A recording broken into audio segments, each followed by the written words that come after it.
Joining us now is Family Research Council President and former Ted Cruz supporter, Tony Perkins. Tony, good morning to you. Good morning, Sandra. How are you? All right, so what do you make of Ted Cruz dropping out of the race at this point? Well, obviously, very disappointed in the outcome of Indiana, and very concerned about the future of our country, and more importantly, concerned about my children's future and what country they may inherit. So this has been a very different election cycle, a lot of decisions still to be made, and quite frankly, after last night, I kind of feel like, I think a lot of evangelicals feel like we're on an elevated one-way highway. We just got word the bridge is out. So a lot of people are going to be deciding what to do from here. So, Tony, Donald Trump is clearly going to be on a mission to win over those religious voters, including yourself. Will you be able to support Donald Trump? Well, I hope he will try to win over those voters, because evidence, as you just pointed to the poll in Indiana, suggests that he does not have them in the bag as he would like to hope, or like he suggested. I think it comes down to not his style, his personality. It comes down to his policies. It comes down to his running mate. Who's going to be his vice presidential candidate? Who's going to vet his judicial nominees? What type of policies will he advance as president?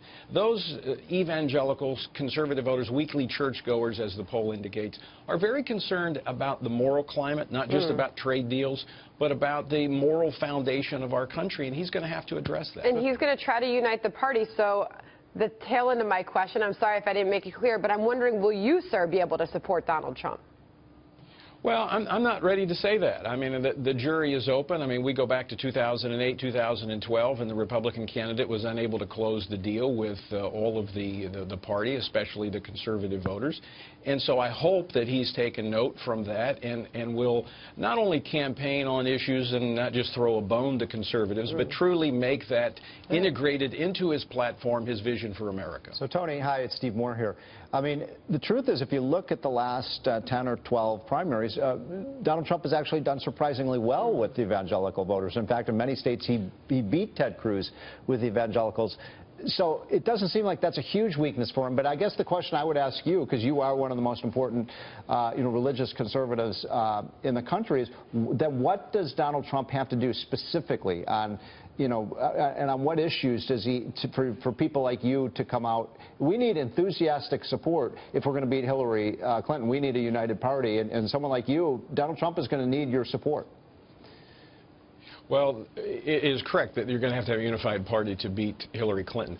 I do want to take issue, Steve. I don't take issue with you often, but if you look at the actual definition of evangelical, there is a division in that term, and as we point to Indiana, weekly churchgoers, and that's been consistent throughout this campaign. Those who take their faith most seriously have not been with Donald Trump. So again, for me personally, it's going to come down to who's his running mate, who's going to vet his judicial nominees, because we now know how important, unfortunately, the court has become in shaping the cultural and political landscape of this country.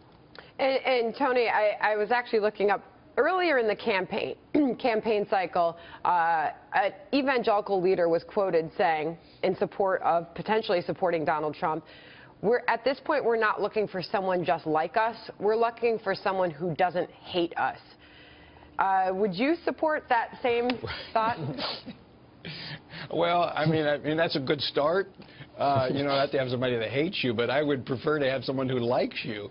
And, yeah, they don't have to be exactly like this. We're not looking for, the preacher in chief. We're not looking for someone who is, going to campaign on and have revivals for the nation. Although, we do want someone who understands the moral component of what makes a civil society work, and the importance and role of religion. So that hostility we've seen in the last 7.5 years from the Obama administration, yes, we want that to be gone, but we want more than that. We want someone who's going to say, yes, we understand that religion plays a key role in our society, and that's not just within the church, it's within society as a whole. So while it sounds like you're not willing to endorse him or anything, or say that you support him at this point, do you believe that Donald Trump would fulfill that need, at least in some way? Let me tell you that, let me say something critical about evangelicals. I think in the past some evangelical leaders have been too quick to simply respond to the first appeal and have just wanted to be, Cal Thomas once said this, and it's one thing I agree with him. He said, you know, evangelicals, Christian leaders have sought access over accountability. Look, the church, evangelicals, we're not here to be an appendage of the Republican Party. I think we're here to be the moral conscience of the Republican Party and provide influence to government, and that's what I'm doing. I'm not going to fall in line just because he's the GOP nominee. Got it. All right, Tony Perkins, we really appreciate you coming on this morning. Thank you. Thanks, Sandra. Thanks, Steve. All right.